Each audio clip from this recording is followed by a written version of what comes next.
Puji Tuhan, Shalom Bapak Ibu yang dikasihi oleh Tuhan. Saya menyapa Bapak Ibu dengan ucapan selamat pagi.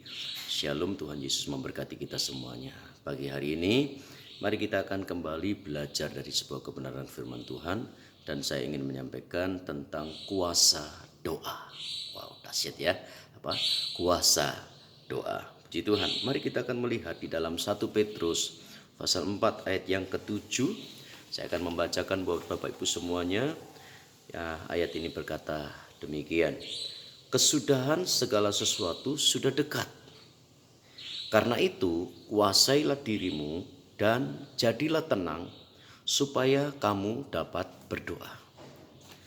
Saudaraku, kita pasti pernah mendengar seseorang yang hebat, ya, namanya Bapak Pendeta Paul Yonggi Cho atau David Yonggi Cho, ya.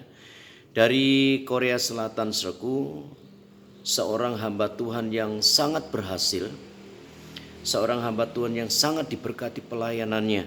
Ya. Gereja itu dikenal sebagai gereja sel karena jumlah selnya, kelompok selnya itu bisa mencapai ribuan ya kelompok sel. Ya. Dan menurut data tahun 2007, ya, jumlah jemaat yang bergereja di bawah penggembalaan dari Bapak Pendeta Paul Yonggi Cho itu mencapai angka 830.000 jemaat. Puji Tuhan ya, dahsyat ya, luar biasa sekali ya. 830 jemaat itu bukan jumlah jemaat yang sedikit tentunya, saudaraku. Nah, satu kali, saudaraku, Pak Yonggi Cho ini dalam sebuah kongres gereja yang diselenggarakan di gerejanya, dia mengundang para hamba-hamba Tuhan dari berbagai dunia, termasuk ada yang datang dari Afrika. Nah, salah satu penanya dari Afrika, seorang hamba Tuhan ini, saudaraku, bertanya ya kepada Bapak Paul Yonggi Cho, ya. Dia bertanya begini, saudara, sebuah pertanyaan yang simple. Dia berkata, "Pak Yonggi Cho, bolehkah kami tahu apa rahasia keberhasilan Bapak menjadi seorang pastor, menjadi seorang gembala yang sangat diberkati Tuhan luar biasa ini?" Bapak Paul Yonggi Cho berkata, "Kalau kamu pengen tahu jawaban saya, apa yang membuat saya berhasil, maka ada 3 rahasia yang saya ingin bagikan kepada Bapak Ibu semuanya." Ya, Pak Yonggi Cho berkata begini, rahasianya cuma 3.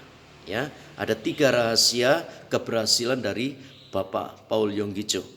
Lalu pendeta dari Afrika ini mendengarkan sangat serius, dengan sangat seksama. Lalu Pak Yonggi Cho berkata, rahasianya adalah yang pertama, saya berdoa kepada Tuhan. Yang kedua, saya berdoa kepada Tuhan. Dan yang ketiga, saya berdoa kepada Tuhan. Nah, saudaraku, menarik sekali jawaban dari Bapak Pendeta Paul Yonggi Cho ini. Jadi ternyata kunci keberhasilan, rahasia keberhasilan dari seorang yang bernama Paul Yonggi Cho dalam pelayanannya itu, saudaraku, ternyata adalah karena doa. Ya.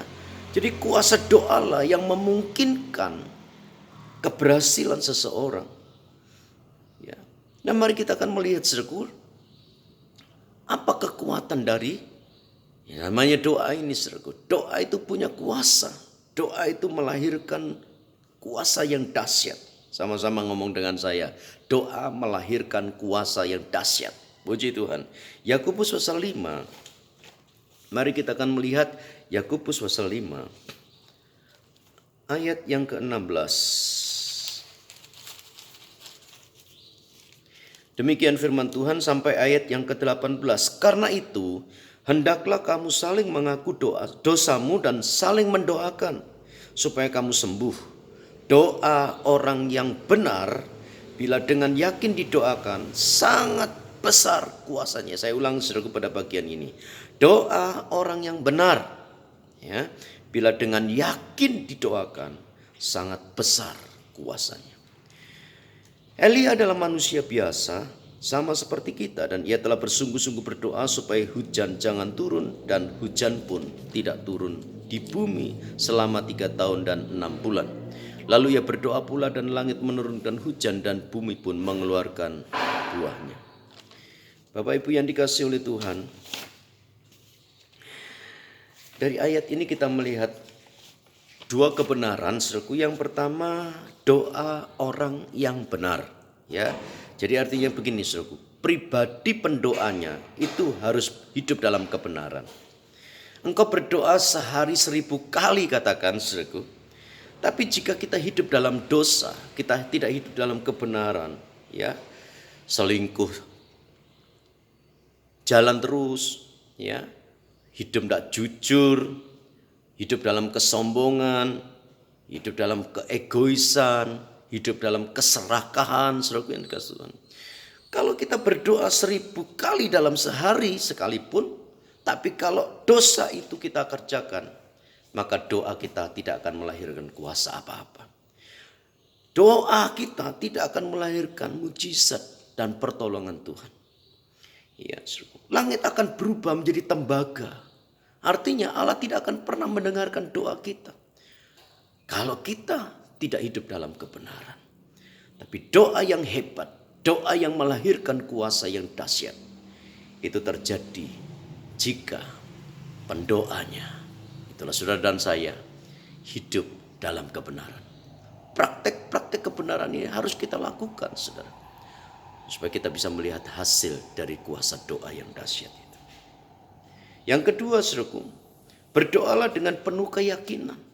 Sebab dikatakan tadi, doa orang yang benar bila dengan yakin didoakan, sangat besar kuasanya. Ya, berdoalah dengan penuh keyakinan. Percayalah penuh kepada Tuhan bahwa Tuhan pasti bisa menolong kita dari segala persoalan hidup kita. Saudaraku yang dikasihi Tuhan, berdoalah dengan penuh keyakinan. Jangan bimbang, jangan ragu. Berdoa dengan keyakinan, berdoa dengan iman, berdoa dengan sungguh-sungguh.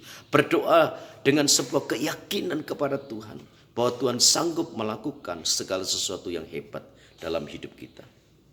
Ya. Apapun persoalanmu hari ini, berdoalah kepada Tuhan dan Dia pasti akan menyediakan mujizat dan pertolongannya bagi kita semua. Dia itu Tuhan yang ajaib, saudaraku. Dia Tuhan yang dahsyat. Dia Tuhan yang sanggup melakukan perkara-perkara yang dahsyat. Percaya, Yesus opoai isa. Karena itu berdoalah dengan sungguh-sungguh, berdoalah dengan iman, berdoalah dengan keyakinan. Karena doa itu melahirkan mujizat. Doa itu menghasilkan kuasa. Doa itu menghadirkan Tuhan. Dan Tuhan yang hadir itu, Tuhan yang hadir dengan kuasa dan mujizat serta pertolongannya. Puji Tuhan. Maka iblis gak rela, saudaraku, kalau melihat orang Kristen berdoa. Iblis tidak suka melihat anak-anak Tuhan berdoa. Iblis tidak suka ketika melihat orang-orang benar itu berdoa dengan yakin, berdoa dengan sungguh-sungguh kepada Tuhan. Iblis ngerti, saudaraku. Iblis ngerti bahwa di balik doa ada mujizat dan kuasa Tuhan. Iblis tahu kekuatan doa itu dahsyat dan ajaib. Iblis paham bahwa di dalam doalah Tuhan mau menyatakan kebaikan-kebaikannya. Nah, heran kalau ada orang Kristen tidak tahu kuasa doa. Heran kalau ada orang Kristen yang tidak ngerti bahwa doa itu ya, menghasilkan kuasa dan mujizat serta pertolongan Tuhan yang ajaib. Ya, iblis aja tahu, saudaraku. Dia tahu bahwa di balik doa itu ada kuasa dan mujizat serta pertolongan Tuhan. Sebab itu, saudaraku, iblis itu tidak suka melihat orang Kristen berdoa. Iblis tidak suka ada anak-anak Tuhan yang berdoa dengan sungguh-sungguh. Itu sebabnya iblis melakukan beberapa hal ini, saudaraku. Yang pertama, dia buat hati kita panik. Ya, dia buat hati kita tidak tenang, saudaraku. Orang yang panik itu tidak akan mampu berdoa dengan baik. Ya. Pernah kan, saudaraku, mengalami satu keadaan yang panik? Bisakah orang panik berdoa dengan baik? Bisakah orang panik berdoa dengan sungguh-sungguh? Bisakah orang panik berdoa dengan keyakinan? Saya rasa tidak bisa, saudaraku. Itu sebabnya iblis ingin kita hidup dalam kepanikan. Jangan panik, kata Tuhan. Jangan cemas. Tetaplah tenang. Masuklah ke dalam kamarmu. Tutuplah pintunya. Dan berlututlah di bawah kaki Tuhan. Berdoa, saudaraku. Ya. Sebab orang yang berdoa dengan sungguh-sungguh, dia pasti akan mengalami mujizat dan pertolongan Tuhan. Saya tidak percaya kalau ada orang berdoa lalu dia tidak mengalami pertolongan Tuhan. Yang kedua, saudaraku, apa yang dilakukan iblis ya ketika kita berdoa? Iblis membuat kita ini malas untuk berdoa. Ya. Bukankah ini yang terjadi, saudaraku, dalam kehidupan orang-orang Kristen? Ya, malas untuk berdoa. Jumlah jemaat GUP Caruban itu yang ibadah rutin lebih dari 200 jemaat. Tetapi kalau dalam ibadah doa malam itu yang hadir ya sekitar 20 sampai 25 jemaat saja. Yang lainnya kemana, saudara? Ya, jangan malas untuk berdoa. Ya, saya menemukan sebuah ayat yang luar biasa di dalam Amsal pasal 12. Saya akan membacakannya, Amsal pasal 12 ayat yang ke-27. Orang malas tidak akan menangkap buruannya. Kalau saudara malas berdoa, maka saudara tidak akan mendapatkan apa yang saudara inginkan. Tapi waktu kita berdoa dengan sungguh-sungguh, engkau akan mendapatkan perburuanmu itu. Orang malas tidak akan menangkap perburuannya. Tetapi orang rajin, ya dengarkan saudaraku, orang yang rajin berdoa saudaraku, ya akan memperoleh harta yang berharga. Itu artinya hidup yang diberkati oleh Tuhan. Saudara ingin hidup saudara diberkati Tuhan, berdoalah dengan segenap hati, berdoalah dengan iman tanpa keraguan. Jadi orang malas itu tidak akan menangkap buruannya. Tapi orang yang rajin itu akan menerima atau mendapatkan harta yang berharga. Saudaraku, iblis tahu hal-hal yang begitu luar biasa dalam doa. Itu sebabnya dia buat kita malas untuk berdoa. Bertobat ya, supaya kita tidak malas berdoa. Tetaplah berdoa kepada Tuhan. Ya, yang ketiga, yang terakhir saudaraku, apa yang dibuat oleh iblis terhadap orang-orang yang berdoa kepada Tuhan. Iblis akan berkata dengan segala tipu dayanya bahwa Allah tidak akan menjawab doa-doa. Dia akan memberikan fakta-fakta bahwa Allah itu tidak akan menjawab doa-doa kita. Benarkah demikian? Tentu saja itu tipu daya iblis, saudaraku. Ya, nanti kita akan buktikan ada satu ayat yang luar biasa. Iblis akan berkata, Tuhan akan jawab doamu. Buktinya, kamu kontrak hari ini. Tahun depan kontrakanmu habis, kamu akan kontrak lagi. Artinya saudara yang sekarang ini sedang kontrak rumah dan saudara tinggal di sebuah kontrakan. Iblis akan berkata, kamu tidak akan didengar doamu. Buktinya kamu kontrak dan akan tetap kontrak selamanya. Saudara yang Kristus. Ya. Iblis akan berkata kepada orang yang berdoa, percuma kamu berdoa. Atau kamu sakit dan tidak sembuh sampai hari ini. Jadi berhentilah berdoa. Tidak usah berdoa lagi. Ya, buktinya engkau sakit dan engkau tidak sembuh-sembuh juga sampai hari ini. Engkau tidak kunjung juga sembuh dari sakitmu. Betulkah demikian, saudaraku? Tentu saja tidak. Itu tipu daya iblis. Engkau harus lawan iblis itu. Engkau harus hancurkan tipu dayanya. Ya, saudaraku, mari kita akan melihat sebagai ayat yang terakhir Mazmur pasal 34 ayat yang keempat. Ya, Mazmur pasal 34 ayat yang keempat.